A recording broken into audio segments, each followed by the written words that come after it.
trust and estate litigation is a unique area of practice. It's not a typical lawsuit. The issues involved are generally motivated by not just the question of whether someone's going to inherit money or whether a trust is going to be construed to provide certain benefits or not.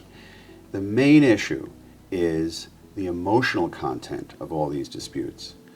The concern generally is that unresolved dynamics that were involved in the family for many, many years get played out in the absolute worst circumstances when somebody's deceased, in the absolute worst forum, which is a court of law.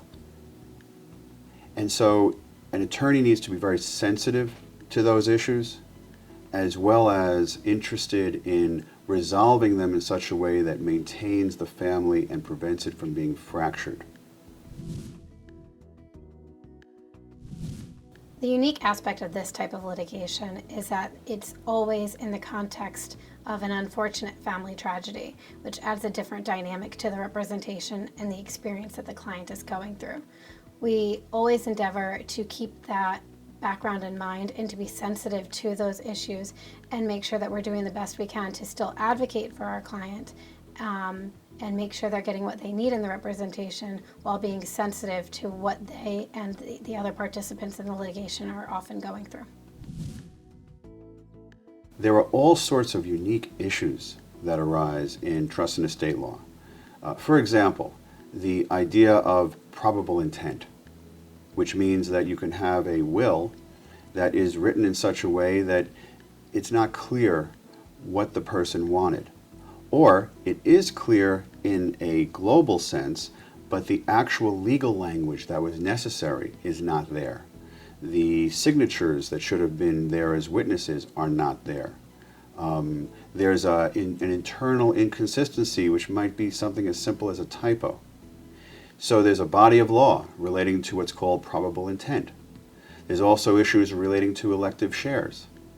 Elective shares mean that a person cannot disinherit a spouse beyond a certain fraction of their estate that is governed by state law.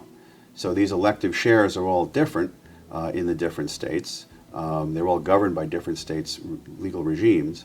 But the bottom line is that someone may write a will, think that they're disinheriting their spouse or reducing the amount of money that their spouse is going to be entitled to. And in fact, that's not what happens because the statute trumps the will itself. There are also issues relating to trusts. One of the things that lawyers now have seen an explosion of is special needs trusts. There are many children who are being born with special needs. The parents need to set up trusts so that if those parents are not around to provide for those kids, and those kids unfortunately might not be able to provide for themselves, that there's some kind of trust in place to help them, to make sure that they're taken care of. So it's more than just deciding who would raise your children if you weren't here. Now it's a question of who would also fund that at the same time. All of those things are very, very important and very much integral to the representation of people who are dealing with bereavement because of an estate issue or people who have needs that are being serviced by a trust.